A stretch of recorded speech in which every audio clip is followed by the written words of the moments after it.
നമസ്കാരം മലയാളി വാർത്തയിലേക്ക് സ്വാഗതം. സൗദി അറേബ്യ, UAE, ഖത്തർ പോലെ തിളങ്ങാൻ വ്യത്യസ്തമായ പരീക്ഷണവുമായി ഒമാൻ. അന്താരാഷ്ട്ര തലത്തിൽ നിർണായക സമവായ ചർച്ചകളുടെ കേന്ദ്രമായി മാറിയിട്ടുള്ള ഒമാൻ സാമ്പത്തികമായി ചില പരിഷ്കാരങ്ങൾ നടപ്പാക്കുകയാണ്. പ്രകൃതിവാതക കേന്ദ്രങ്ങൾ വിൽക്കാനാണ് പുതിയ നീക്കം. ബ്ലോക്ക് 6-ലുള്ള ഒരു ഭാഗമാണ് വിൽക്കുക എന്ന് ബ്ലൂബെർഗ് ചാനൽ റിപ്പോർട്ട് ചെയ്തു. മറ്റു GCC രാജ്യങ്ങളെ പോലെ ഒമാന്റെ പ്രധാന വരുമാന മാർഗം ക്രൂഡ് ഓയിലാണ്. പ്രകൃതിവാതകവും വരുമാന മാർഗമാക്കി മാറ്റാൻ ഒമാന് വേണ്ടത്ര സാധിച്ചിട്ടില്ല. അതിനുള്ള ശ്രമമാണ് പുതിയ പരിഷ്കാരം പദ്ധതിയിടുന്നത്. എത്ര തുകയ്ക്കാണ് വിൽപ്പന ചർച്ചകൾ, എന്താണ് ഇതുകൊണ്ട് ഒമാന് നേട്ടം തുടങ്ങിയ കാര്യങ്ങൾ പരിശോധിക്കാം.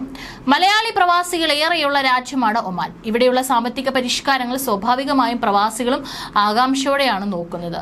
ബ്ലോക്ക് 6-ൽ തന്നെയാണ് ഒമാന്റെ എണ്ണ മേഖലയും. ഇവിടെയുള്ള വാതകം പക്ഷേ കാര്യമായി വ്യാവസായിക അടിസ്ഥാനത്തിൽ ഉപയോഗിക്കാൻ ഒമാൻ ഭരണകൂടത്തിന് സാധിച്ചിട്ടില്ല. വാതക കേന്ദ്രങ്ങൾ വിൽക്കുന്നതിലൂടെ പല നേട്ടമാണ് ഒമാൻ പ്രതീക്ഷിക്കുന്നത്. വാതക പാടങ്ങളുടെ ചെറിയ ഭാഗം മാത്രമാണ് വിൽക്കുക. ഇതിലൂടെ വലിയ തുക ലഭിക്കും. $820 കോടി ലഭിക്കുമെന്നാണ് പ്രതീക്ഷിക്കുന്നത്. മാത്രമല്ല, ഒമാൻ ഈ എണ്ണപ്പാടങ്ങൾ വികസിപ്പിക്കുകയും ഖനനം ചെയ്യുകയുമാണെങ്കിൽ വലിയ ചിലവ് വരും. വിൽപ്പന നടത്തുമ്പോൾ ഈ ചിലവ് ഒഴിവാക്കാനും കഴിയും. എണ്ണ മേഖല വിട്ട് കൂടുതൽ വരുമാന മാർഗങ്ങൾ തേടുന്നതിനിടെയാണ് ഒമാന്റെ പുതിയ പദ്ധതി. ഒമാന്റെ ഏറ്റവും വലിയ എണ്ണവാതക മേഖലയാണ് block 6.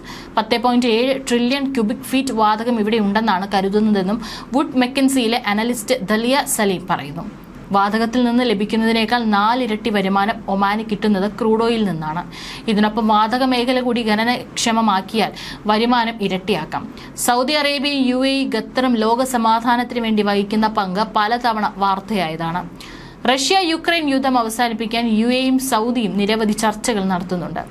Gaza, Israel, Afghan, Syria വിഷയങ്ങളിൽ ഖത്തറും ഇടപെടുന്നുണ്ട്. എന്നാൽ അമേരിക്കയും ഹൂത്തികളും തമ്മിലുള്ള ചർച്ചകൾക്ക് മധ്യസ്ഥ വഹിച്ചത് ഒമാനായിരുന്നു. 2 ദിവസം മുമ്പ് അമേരിക്കയും ഹൂത്തികളും തമ്മിൽ വെടിനിർത്തൽ കരാറായി. ഒമാനാണ് ഇക്കാര്യം പ്രഖ്യാപിച്ചത്. ഇതുപ്രകാരം യമനിൽ അമേരിക്ക ആക്രമണം നടത്തില്ല. അമേരിക്കയുടെ കപ്പലുകൾ ചെങ്കടലിൽ വെച്ച് ഹൂത്തികൾ ആക്രമിക്കുകയുമില്ല. ഇരുഭാഗത്തും കനത്ത നഷ്ടം നേരിട്ടതോടെയാണ് ചർച്ചകൾ നടന്നത്. അതേസമയം ഇസ്രായേലിന് ഇളവ് നൽകുമെന്ന് കരാറിലില്ല. അതായത് ഇസ്രായേൽ കരാറിന്റെ ഭാഗമല്ല. മാത്രമല്ല, അമേരിക്കയും ഇറാനും തമ്മിലുള്ള ആണവ കരാറിന് മധ്യസ്ഥ വഹിക്കുന്നത് ഒമാനാണ്. ആദ്യ ചർച്ചകൾ മസ്കത്തിൽ വെച്ചായിരുന്നു. പിന്നീട് യൂറോപ്പിൽ വെച്ചും ചർച്ചകൾ നടന്നു. വരും ദിവസം ഒമാനിൽ വെച്ച് അടുത്ത ചർച്ചകൾ നടക്കാൻ പോവുകയാണ്. ഒമാൻ വഴിയാണ് ഇറാനും അമേരിക്കയും തമ്മിലുള്ള രേഖകൾ കൈമാറുന്നത്. ഈ ചർച്ചകൾ ഫലം കണ്ടാൽ പശ്ചിമേഷ്യ സമ്പൂർണ്ണ സമാധാനത്തിലേക്ക് നീങ്ങുമെന്നും പ്രതീക്ഷിക്കാം.